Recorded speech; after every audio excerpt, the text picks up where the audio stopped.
Новогодняя сказка по-казачьи. В станице Архонская провели рождественскую атаманскую елку. Местная администрация устроила для детей из малоимущих семей настоящий праздник. В представлении принял участие каждый ребенок. Здесь их ждали песни, танцы, стихи и, конечно же, главные герои Нового года – Дед Мороз и Снегурочка. По традиции рождественская елка закончилась вкусными подарками, а для детей-инвалидов, которые не смогли попасть на праздник, частичка сказки пришла домой.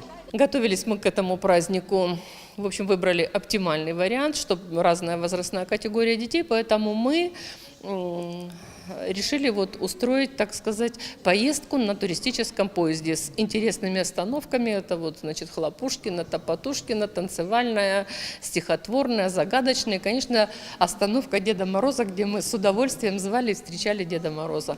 Я думаю, дети ушли с хорошим настроением, получив прекрасные подарки.